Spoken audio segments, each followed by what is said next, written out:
Hello मेरे प्यारे बच्चे और साथियों।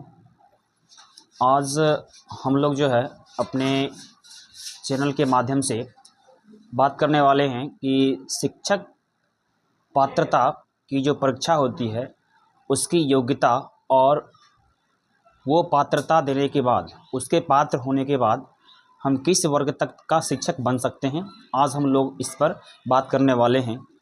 इस पर हम लोग विशेष रूप से जानकारी प्राप्त करेंगे, तो वीडियो को आप लोग एंड तक देखें। यदि आप हमारे चैनल पर नए हो तो चैनल को सब्सक्राइब, लाइक और शेयर कर दें। तो चलते हैं, आज हम लोग का क्लास जो है देखते हैं कि शिक्षक पात्रता परीक्षा किस लेवल पर होता है और किस वर्ग के शिक्षक बनने के लिए कौन सी पात्रता परीक्षा हमें पास करनी होती है। तो सबसे पहले हम देखते हैं कि टीईटी, आप नाम सुने होंगे। टीईटी क्या होता है? तो ये टीईटी क्या होता है? ये होता है टीचर एलिजिबिलिटी टेस्ट, यानी शिक्षक पात्रता परीक्षा।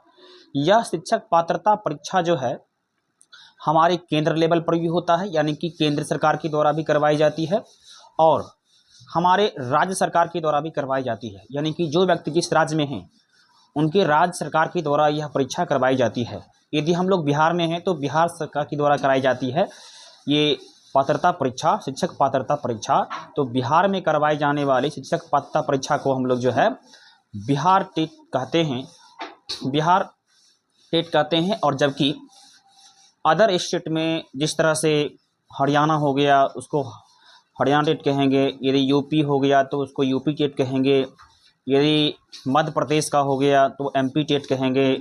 तो इस प्रकार से अलग अलग जो है पात्रता परीक्षा जो अलग अलग राज्यों के लिए होता है उनका अलग अलग जो है वो स्टेट का कोड लगा हुआ रहता है, लेकिन सबका सब टेट होता है, यानी कि टीचर एलिजिबिलिटी टेस्ट, शिक्षक पात्रता परीक्षा।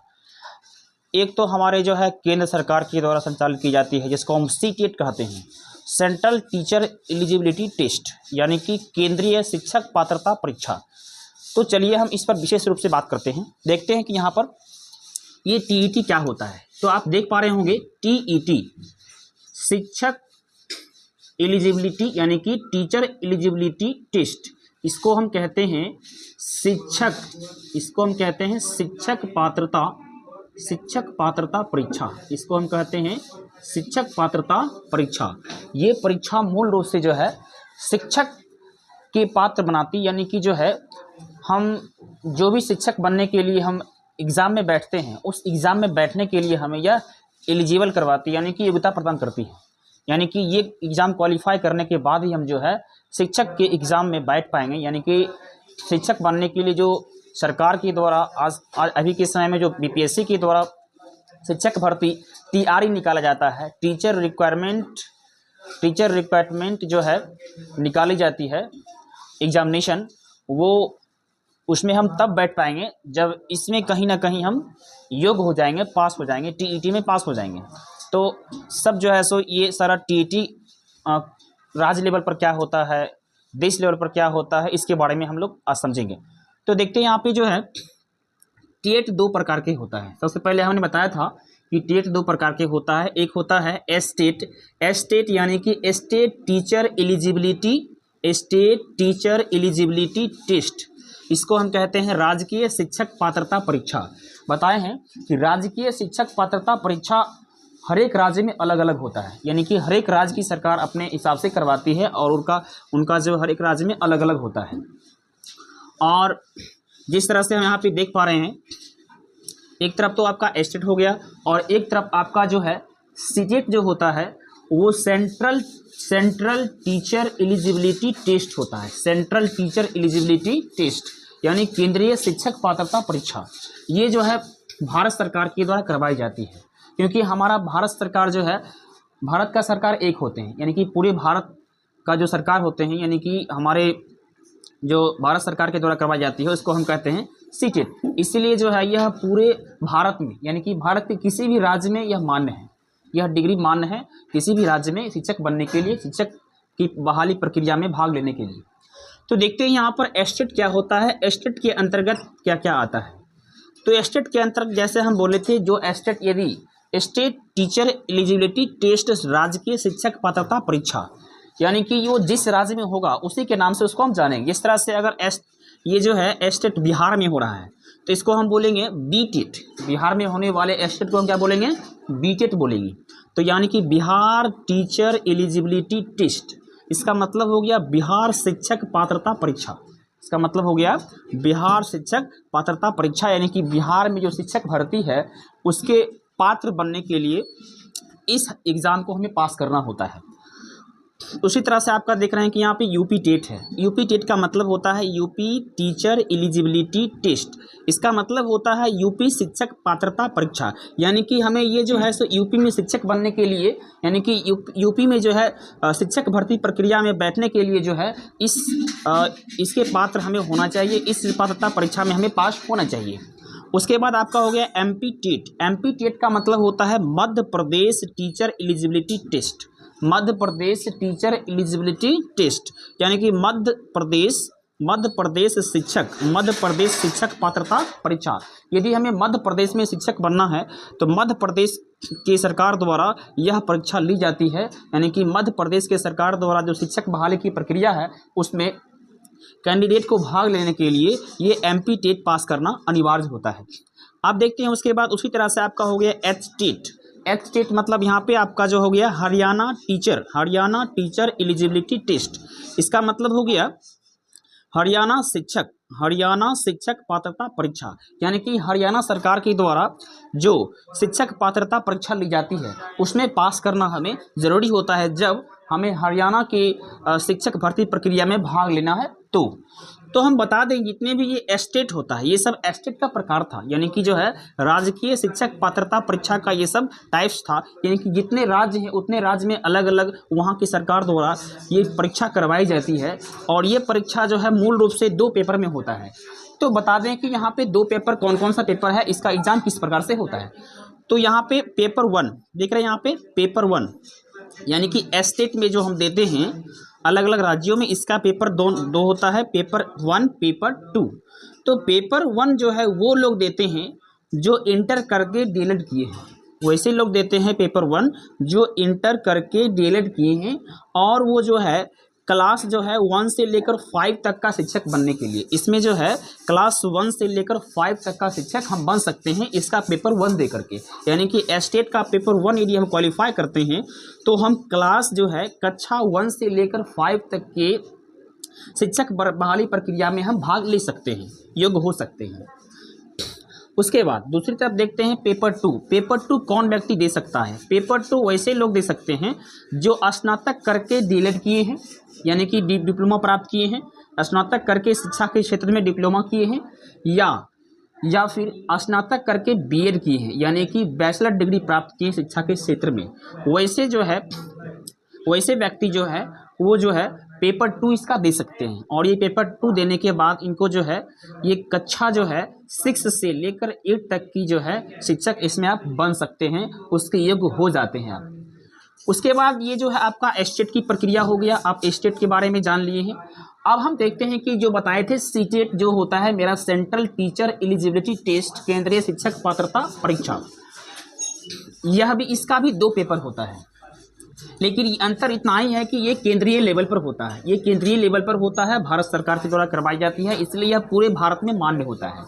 इसका भी 2 पेपर होता है, एक पेपर फर्स्ट होता है और एक पेपर सेकेंड होता है। तो देखते हैं कि पेपर फर्स्ट कौन कौन दे सकता है। पेपर फर्स्ट वो दे सकता है जो इंटर प्लस डीएलएड किया है, यानी कि जो व्यक्ति इंटर और करके उसके बाद डीएलएड किए हैं, डिप्लोमा किए हैं शिक्षा के क्षेत्र में, तो वो व्यक्ति जो है ये दे सकते हैं पेपर 1। यदि वह पेपर 1 क्वालिफाई हो जाते हैं तो वह जो है कक्षा 1 से लेकर 5 तक के टीचर जो है भारत के किसी भी कोने में जो है वह कक्षा 1 से 5 तक के शिक्षक बनने योग्य हो जाते हैं। यानी कि जो है भारत के किसी भी कोने में जो है शिक्षक बहाली प्रक्रिया में भाग ले सकते हैं कक्षा 1 से लेकर 5 तक के लिए। उसके बाद देखते हैं कि पेपर 2 किस किन के लिए है। पेपर 2 जो है वैसे व्यक्ति के लिए है, वैसे कैंडिडेट के लिए है जिन्होंने स्नातक करके डीएलएड की है, यानी कि स्नातक करने के बाद यानी ग्रेजुएशन करने के बाद वो डीएलएड किए हैं यानी डिप्लोमा किए हैं, या स्नातक करने के बाद वो बीएड किए हैं, यानी कि शिक्षा के क्षेत्र में बैचलर डिग्री प्राप्त किए हैं। वैसे जो है व्यक्ति जो है क्या कर सकते हैं, ये जो है क्लास 6 से लेकर 8 की बहाली प्रक्रिया में भाग ले सकते हैं। यानी कि पूरे भारत में कहीं भी यदि जो है शिक्षक बहाली प्रक्रिया में क्लास 6 से लेकर के 8 तक की जो है शिक्षक की परीक्षा हो तो उसमें वो बैठ सकते हैं, उसमें भाग ले सकते हैं, वो शिक्षक बन सकते हैं। क्लास 6 से लेकर 8 तक के शिक्षक को बन सकते हैं यदि पेपर 2 इसका क्वालिफाई हो जाते हैं शिक्षक का।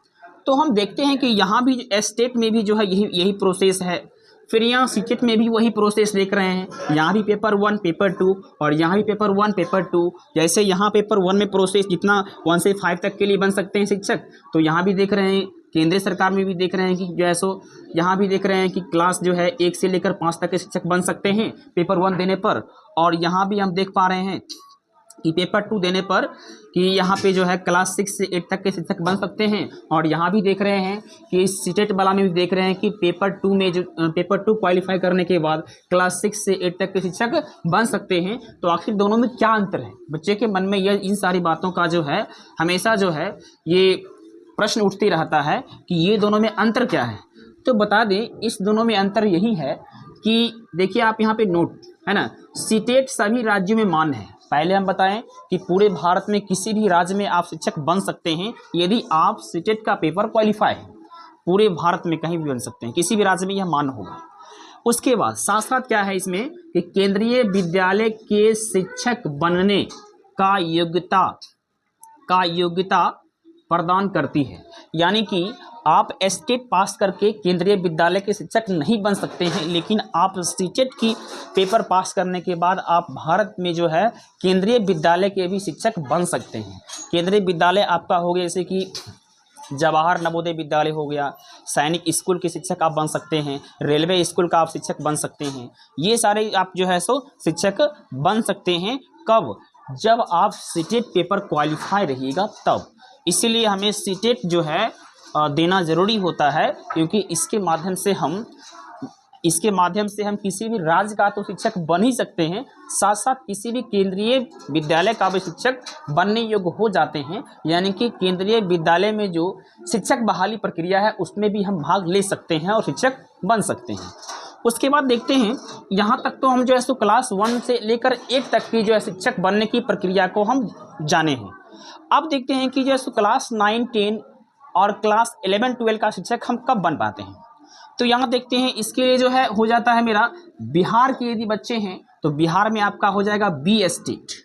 यदि कोई बच्चा बिहार के हैं और वो चाहते हैं कि हम क्लास 9, 10, 11, 12 की जो है हम शिक्षक बने, तो उन्हें बिहार में बी स्टेट देना होगा। यदि कोई बच्चा यूपी में है तो उसको यूपी स्टेट देना होगा। यदि कोई बच्चा हरियाणा में है तो उसको हरियाणा स्टेट देना पड़ेगा। यानी कि यहाँ पर देख पा रहे हैं बिहार के लिए बी स्टेट है, यानी कि Bihar secondary teacher eligibility test. यानी कि यहाँ पे आप कह सकते हैं कि बिहार माध्यमिक शिक्षक पात्रता परीक्षा। ये परीक्षा पास करने के बाद ही आप क्लास 9, 10 या 11, 12 का शिक्षक बन सकते हैं। तो इसका भी पेपर 2 होता है, पेपर 1 पेपर 2 होता है। तो यहाँ देखते हैं कि पेपर 1 किसके लिए हमें योग्यता प्रदान करती है और पेपर 2 किसके लिए हमें योग्यता प्रदान करती है। तो आप देख सकते हैं पेपर 1 क्या है। यदि कोई बच्चे यानी कोई भी कैंडिडेट स्नातक करके बीएड कर लिए हैं और वह जो है बी स्टेट या किसी भी राज्य के स्टेट पास किए हैं, पेपर 1 किसी भी राज्य के स्टेट का जो है सो पेपर 1 पास किए हैं, तो वह क्लास 9 से 10 तक के शिक्षक बन सकते हैं। यदि वह स्नातक करके और बीएड की डिग्री प्राप्त किए हैं तो ये आप 9 से 10 के शिक्षक बन सकते हैं, जिसको बिहार में हम कहते हैं बी स्टेट। बिहार में यदि कोई कैंडिडेट बी स्टेट कर लिया है, बी स्टेट का पेपर 1 पास कर गया है और वो जो है वो उसका क्वालिफिकेशन ये रहता है और ये पेपर ये पास करता है, तो वो 9 से 10 के बच्चों के लिए वो शिक्षक बन सकते हैं। 9 से 10 तक के जो है बच्चों को वो पढ़ा सकते हैं, शिक्षक बन सकते हैं। उसके बाद इसका पेपर 2 है। तो यहाँ पे देख रहे हैं कि ये बी स्टेट का पेपर 2 कौन कौन दे सकता है। तो सबसे पहले यहाँ पे जो है बी स्टेट की जो है पेपर 2 पास करने के लिए, यानी कि पेपर 2 का एग्ज़ाम देने के लिए हमें योग्यता होनी चाहिए पीजी प्लस बीएड, यानी कि पोस्ट ग्रेजुएट और साथ में बीएड, पोस्ट ग्रेजुएट करके वो बीएड होना चाहिए। तब वैसे बच्चे जो है पेपर 2 में बैठ सकते हैं, और पेपर 2 यदि क्वालिफाई उनसे हो जाता है, पेपर 2 क्वालिफाई हो जाते हैं, तो वो जो है वैसे बच्चे जो है हमारे जो है राज्य के शिक्षक बहाली प्रक्रिया में, उस बहाली प्रक्रिया में भाग ले सकते हैं, जिसमें वह जो है क्लास 11 और 12 के शिक्षक बन सकते हैं, यानी कि हाई स्कूल के शिक्षक बन सकते हैं। यानी कि जो है वो जो है उच्चतर माध्यमिक है ना, ये आपका माध्यमिक हो गया 9 से 10 तक के बच्चों के लिए, और आपका उच्चतर माध्यमिक हो गया 11 से 12 तक के बच्चों के लिए। यानी आप उच्चतर माध्यमिक शिक्षा व्यवस्था में आप जो शिक्षक बन सकते हैं, 11-12 का शिक्षक आप बन सकते हैं।